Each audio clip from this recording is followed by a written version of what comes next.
가기사는 증시 각도기. 안녕하세요. 전투자 증시 아침판 안지원입니다. 네, 안녕하십니까. 각도기 박상준입니다. 네. 이틀 연속 오늘 또 제대로 오랜만에 외국인들이 매도를 하면서 제대로 빠졌네요 오늘. 근데 외국인 플러스로 좀 돌았었어요. 마지막에? 네. 직전까지 마이너스였는데. 꼭 어제도 좀 그랬던 것 같아요. 마이너스였다가 직전에 네. 좀 플러스로 돌았었던 것 같은데. 그렇군요. 네, 어쨌든 뭐 그런 연속 매수가 계속 이어지고 있고, 근데 이틀 합산 조정 폭이 1%가 안 돼서 조정 뭐 이제 다시 하락 반전이다라고 얘기하기까지는 아직 웃기는 거고요. 네. 그렇죠. 어제 한 코스피가 0.8% 빠졌고 네. 오늘 한 0.5% 가까이 정도 빠졌으니까 1% 조금 넘게 빠지긴 했습니다. 예. 근데 오늘은 코스닥이 0.3% 오히려 상승을 했어요. 네. 뭐 장중에서도 계속 코스닥은 뭐 무난히 오르는데 코스피가 좀 조정받는 모습을 보였고요. 예. 오늘은 특히나 기존과의 흐름과는 조금 다르게 대형주 지수가 제일 많이 떨어졌습니다. 중형주나 이제 소형주보다도 대형주가 그동안은 좀 많이 올랐었는데 네. 이번에는 조금 하락에 많이 기여를 했습니다. 예. 오늘도 개인 순매수만 1,500억, 200억씩 코스피 코스닥 시장으로 들어왔고요. 기관은 양 매도가 계속 이어지고 있습니다. 금리 국고채 금리는 10년물, 3년물이 전일 대비해서 한 10bp, 8bp씩 떨어졌네요. 3.34%가 10년물 금리고요. 3년물은 3.4%입니다. 네. 네, 여전히 기준금리보다는 밑돌고 있는 상황이죠. 크게 떨어진 이유가 있습니다. 오늘 일본에서 해프닝이 좀 있었습니다. 네. 아주 이것과 관련되어서 이번 설날 시즌에 재미난 영상이 2개가 올라가는데요. 빈센트와 함께한 대담에서 일본 관련 이야기를 좀 하고요. 네. 그다음에 일본 YCC의 역사에 대한 이야기를 홍기빈 선생님과 함께 또 이야기 나옵니다. 또 거기 아카데믹이시잖아. 오히려 경제에 조금 약하시더라고. 글로벌 정치경제연구소인데 근데 하여튼 굉장히 재밌어요. 박사학위 논문을 일본에 대해서 썼대요. 술술술 역사가 나오더만. 그래서 YCC에 대해서 완전히 이해할 수 있게 언제 어떻게 이 일이 여기까지 오게 됐는지와 일본의 권력 구조까지도 이해할 수 있는 그런 내용들이 홍기현 선생과 하는 그 일본 대담에서 나오게 됩니다. 꼭 보시면 도움이 되실 것 같고 한눈에 쫙 이해가 됩니다. 조금 어려울 수는 있겠습니다. 뭐 와타나베 부인 이런 이야기 나오나요? 그런 얘기가 아니고 굉장히 학적인 얘기는 그러니까 YCC 이전에 이미 양적 완화가 먼저 있었다. 프라자 합의 이후에 양적 완화를 먼저 했고 그다음 그러니까 비전통적인 경제학으로 해석되지 않는 경제학 교과서에 없는 행동을 이미 일본이 오래도록 하고 있었고 그것이 이제 한 단계 더 나간 것이 YCC였다라고 하는 것이고 지금 전 세계적으로 이 YCC가 깨질 거냐 말 거냐라고 보는 건데 오늘 그 일본의 일종의 금통위 금전위인가 거기에서 우리는 그대로 YCC를 하겠다고 결정했습니다. 지난번에 10년 그 금리의 한도를 마이너스 0.5%까지 0.25에서 올렸거든요. 그러니까 사람들이 이제 끝났어. YCC 끝났어. 지금 YCC를 보면 낮은 그 연물에서 짧은 연물에서는 지금 1% 마이너스. 그다음 10년물에서는 0.5%까지의 고정된 금리를 주는 거예요. 한도가 고정된 일본에서. 근데 이거 말도 안 되는 거잖아요. 공산주의 국가에서는 할 수 있는 일인데. 근데 공산주의처럼 하고 있는 겁니다. 계획경제로 하고 있는 건데, 자 이게 이제 무너질 거라고 사람들이 연락에 배팅을 하고 있는 거고, 근데 오늘 일본판 금통위에서는 우리 지킬 것이다라고 얘기를 했습니다. 그러면서 금리가 떨어진 거죠. 왜 치려고 했던 금리를 누른 거니까. 근데 이렇게 되면 문제가 뭐냐면 일본 중앙은행은 계속해서 일본 국채를 사줘야 됩니다. 끝도 없이. 그 끝은 어디일까? 그 끝이 뭐 멀지 않을 거라고 다들 좀 예측을 하고 있지 않나요? 그 10년째 오고 있어요. 그 끝이. 그거가 이제 홍기빈 선생하고 하는 대담에서 내용이 나오는데 재밌습니다. 네. 꼭 봐주시고요. 네. 오늘 업종은 섬유의복이 제일 많이 올랐습니다. F&F가 7.6%나 크게 반등을 하면서 좀 기여를 많이 했습니다. 중국 관련? F&F요? 네. 사실 좀 그 사이에 좀 반등이 있었어야 되는 거 아닌가 싶은데 좀 뒤늦게 좀 반등을 한 것 같습니다. 네. 좀 이따 자세히 말씀드리겠고요. 운수창고 업종에서 항공주들이 오늘 급등을 했습니다. 특히 에어부산이 15%, 네. 한국공항, 티웨이가 7%씩 올랐고요. 아시아나 제주항공도 5%, 4%대, 진에어도 3%대, 대한항공이 1.2%. 요즘 LCC보다는 조금 대형항공사가 조금 약하게 오르곤 있습니다. 어제 네. 우리가 요거 얘기 또 나중에 또 따로 할 건가요? 네. 항공? 이따가 하죠. 네, 하시죠. 네. 그리고 비금속 광물 섹터가 포스코 케미칼이 2%대 하락을 하면서 제일 많이 하락을 했고 기계 섹터도 그 다음으로 좀 이어서 하락을 했습니다. 네.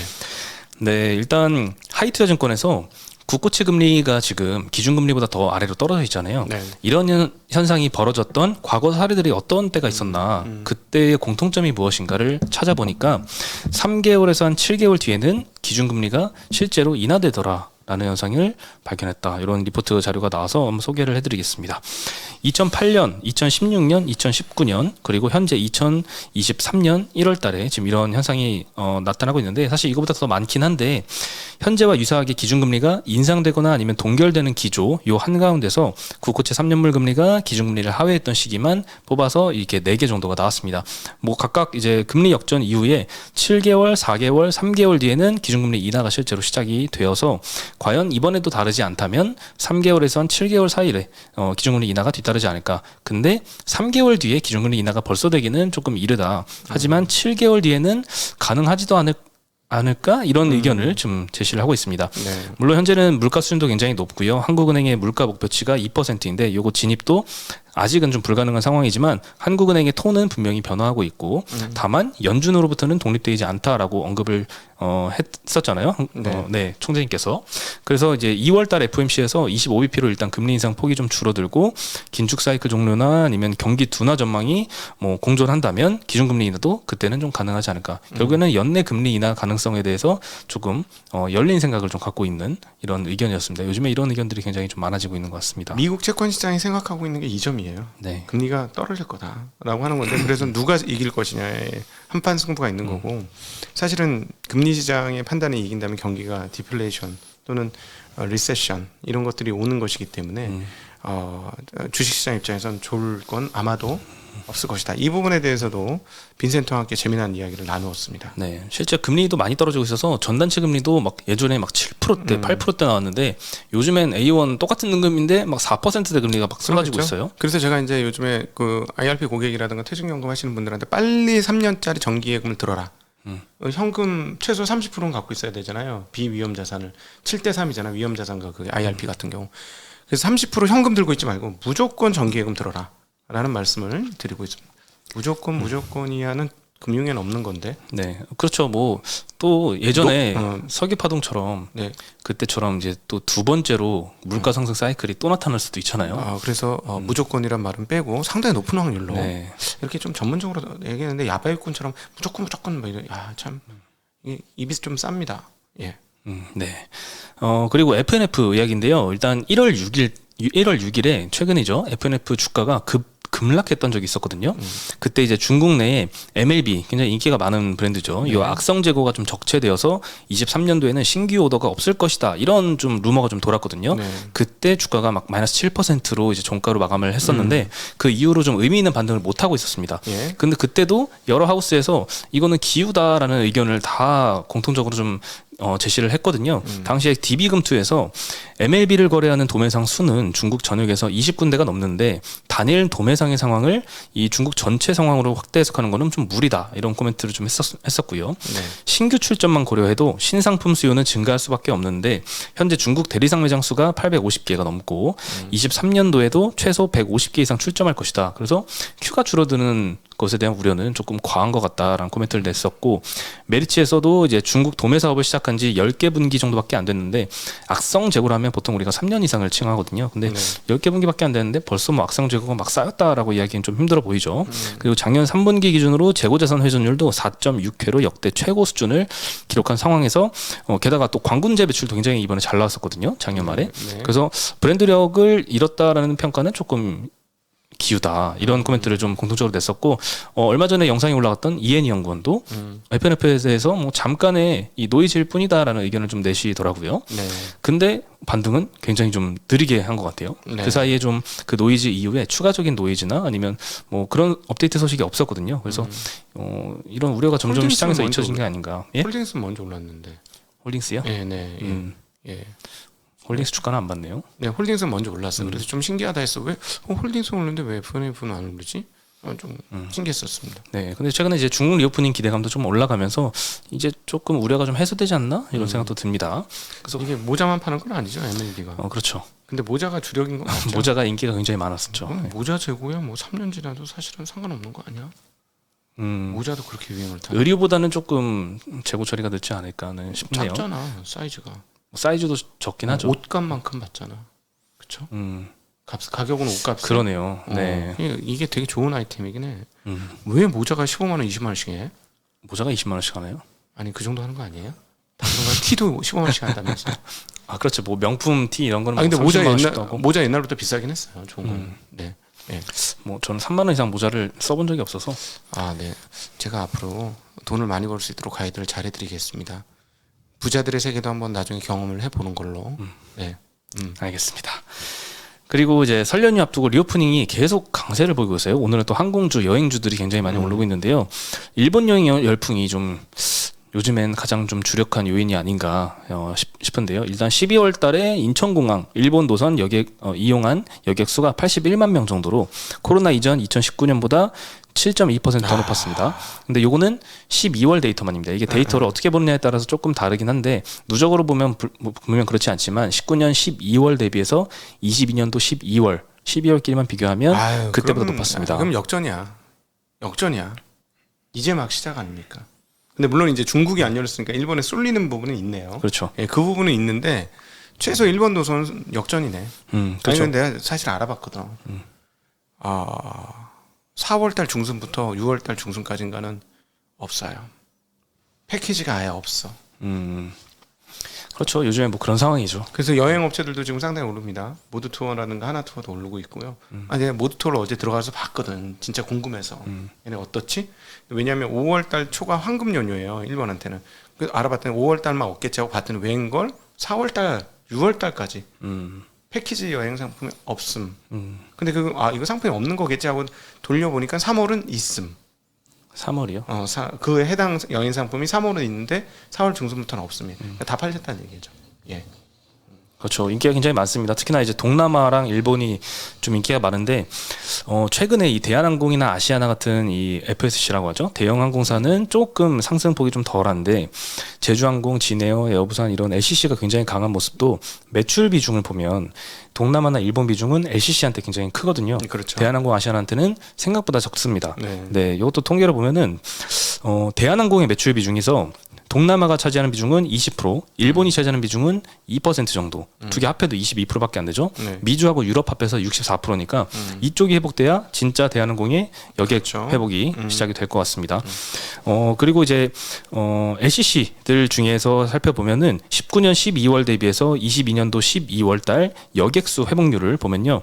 진에어가 85%, 에어부산 75%, 티웨이 72%, 제주항공 70%. 거의 다 회복을 한 거예요. 정말 많이 회복했네. 네, 아직 중국도 안 열렸는데 거의 뭐 70%에서 뭐 85% 사이로 회복했으니까. 그러니까 제가 갔다 왔으니까 갔다 오면서 좀 느낌 이상하다 그랬잖아. 만석이라 그랬잖아. 네. LCC들은 많이 회복을 했다. 네. 대한항공은 아직 49%, 아시아나 43%. 네. 아직은 갈 길이 좀 먼 것 같습니다. 지금 중국에서 나오는 뉴스가 150만 명 정도 한국에 올 것이다. 준비해야 된다. 뭐 이런 얘기인데 중국 관광객이 얼마나 나올 것 같습니까? 중국에서 밖으로. 일단 우리가 지금 일본을 많이 가는 이유가 뭐 저기 유럽에도 갈 수 있는데 일단 가까운 데부터 가기 시작하는 거잖아요. 중국도 좀 그렇지 않을까요? 물론 환율 효과가 상당하죠. 환율 효과. 일본 같은 경우 지금 땡 잡는다 이런 거지. 그런 것도 있죠. 예. 근데 일단 코로나가 막 풀린 상황에서 첫 여행지로 택하는 거는 조금 주변국이 아닐까 이런 생각이 들어요. 좀 안전하고. 네. 안전한 국가. 그러면 뭐 한국 택할 텐데 중국 사람 한 1%만 나가면 1% 정도 나가겠지?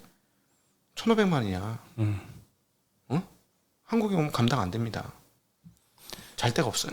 그렇긴 하죠. 네, 그게 온다는 얘기가 아니고 진짜 근데 지금 한 150만 원 올 거라고 예상을 하는데 자 이게 온다고 생각해 보세요. 어떻게 되나. 그래서 이게 완전히 본격적으로 풀린다 할 때까지 이제 올라가는 거고 이벤트가 빵 터지면 지금 주가가 이미 올라가고 있기 때문에 오히려 큰 이벤트가 터지면 끝일 것 같아요. 미리 선반영했다가 선반영이 지금 되고 있는 거다. 이렇게. 실제 뚫리면 고점이다. 네, 실제 뚫리면 고점일 가능성이 높다. 이거는 감안하셔야 되는데 대신 예상치보다 중국인 관광객들이 지금 150만 정도 예상을 하는데 웬걸 300만 뭐 이러면 뭐 그건 또 다시 계산해봐야 돼요. 네, 그렇게 보시면 될 것 같습니다. 어쨌든 진짜 리오프닝의 시대가 왔습니다. 네. 네, 그리고 이제 우리금융 지주 이야기인데요. 다올인베스트먼트 매각의 우선 협상 대상자로 선정이 됐다라는 소식입니다.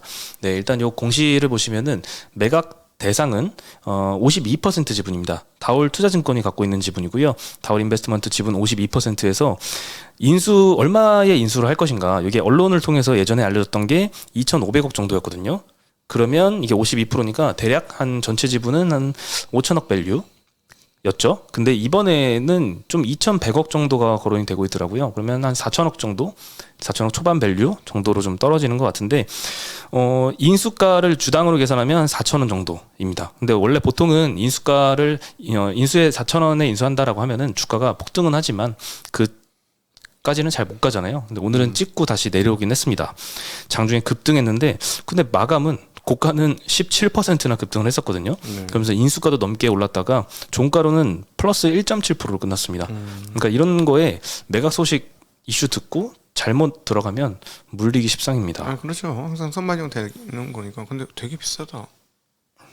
그래서 이 우리금융지주 지분 갖고 있던 이 온라인 파트너스가 요거 반대 의견을 냈었잖아요. 네. 이런 거 왜 인수하려고 하느냐, 인수하지 말자 이런 이야기 냈었는데 결국에는 뭐 우선협상 대상자 선정이 됐으니까. 다올 인베스트가 옛날 KTB 증권이죠. 맞습니다. 그럼 KTB 증권에 있는 소속 그거가 다 끌고 가는 건가? 지분으로? 무슨 말씀이시죠? KTB 그 네트워크 그 밑에 증권 밑에 있었던 무슨 뭐 벤처나 이런 것들도 많이 있었을 건데 아마. 그 네트워크가 아마 이름 바꾼 게 다올 인베스트먼트이고요. 네, 다올 투자증권이 대주주죠. 아, 투자증권 또 따로 투자증권 따로 있고 네. 자회사로 벤처 캐피털이 있는 겁니다. 근데 이 벤처 캐피털을 우리금융지주에서 인수를 하려고 하는 거죠. 증권사 3천억 언더도 꽤 많은데. 증권사 종합증권사 3천억이야도 널려 있긴 한데 물론 이제 뭐 분석을 해봐야 되겠습니다. 네, 그래서 다올 인베스트먼트 지분을 지금 다올 투자증권이 갖고 있잖아요. 요 장부가가 680억 정도입니다. 근데 요거를 2,100억에 판다. 그러면은 약 1,400억 정도의 처분이 이게 아마 발생하지 않을까 싶고요. 그리고 현금으로 매각 대금이 2,100억이 들어오잖아요. 근데 얘는 시총이 2,000억이 안 되더라고요. 네, 요것도 조금 이상한 상황. 뭐 이런 기업이 좀 많긴 하지만 소액주주들 거기서 사줘야 돼. 사줘야 되는데 소액주주 뭐 좀 사줘. 아직은 은행 돈도 많으면서 사주지. 그리고 뭐 100% 다 사주면 좋겠지만 요거는 이미 52% 지분을 떠가는 거기 때문에 이게 새로운 규제, 네. 새로운 법이 만들어지더라도 안 된다. 그렇죠. 잘 지킨 거죠. 새로운 법을 선행해서 지킨. 미국 것처럼 다 사줘. 그냥 상장 폐지해 사서. 대주주는 야 너 같으면 사주겠니 이렇게 얘기할 것 같긴 하지만 좀 바꿔야 돼. 문화 좀 사줬으면 좋겠긴 합니다. 우리 은행은 국가 지분 아닙니까? 국가에서 먼저 앞장서가지고 다 사주지. 네. 안타깝네. 네. 네, 그러면 이제 다올 인베스트먼트 우리금융 지주 입장에서 보면은 다올 인베스트먼트의 순자산이 지금 2,860억 정도입니다. 작년 3분기 말 기준이고요.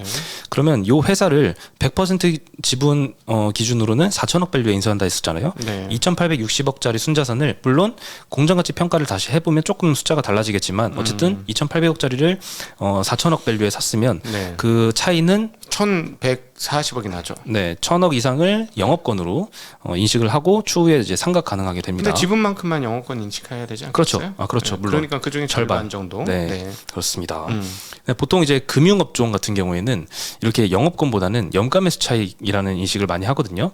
왜냐하면 순자산 대비해서 싸게 사는 경우가 많습니다. 그렇지. 한마디로 PBR 1배 미만이 금융업종에 특히 은행, 증권업종 많기 때문에 이런 거 인수하면 대부분 순자산보다 싸게 산 건 염가 매수 차익으로 인식을 하고 비싸게 산 건 영업권으로 인식을 하잖아요.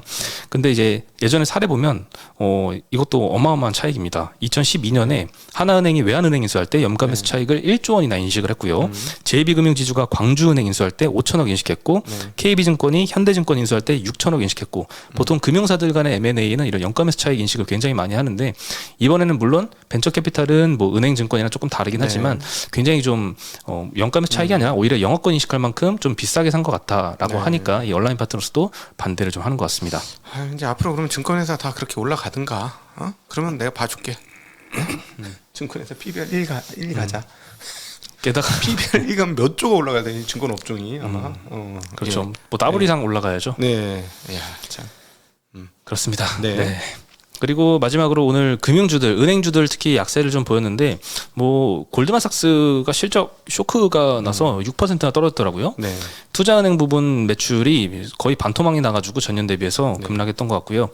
뭐 IB 수익 부진이 가장 주요했던 것 같습니다. 주식이나 채권 수수료 관련된 것도 좀 부진했고, 모건 스탠리는 전체 실적은 컨센을 상향을 해서 상회를 해서 오히려 6% 정도 급등을 한 것 같은데, 투자은행 부분만 보면 굉장히 부진했거든요. 골드만삭스랑 비슷하게 이제 투자은행 부분만 보면 부진해서 사실 골드만삭스 실적 타격을 오늘 금융주 하락의 이유라고 좀 분석하는 기사들이 좀 많던데 오히려 증권업종에 더 가까운 게 아닌가? 그래, 증권원이잖아요, 증권원. 그렇죠. 그래서 증권사들은 오늘 주가가 별로 안 빠졌거든요. 투자은행이라고 하니까 여러분 헷갈리시죠? 우리도 S투자증권 은행이야, 투자은행이야. 그러니까 얘네 골드만삭스 증권이에요.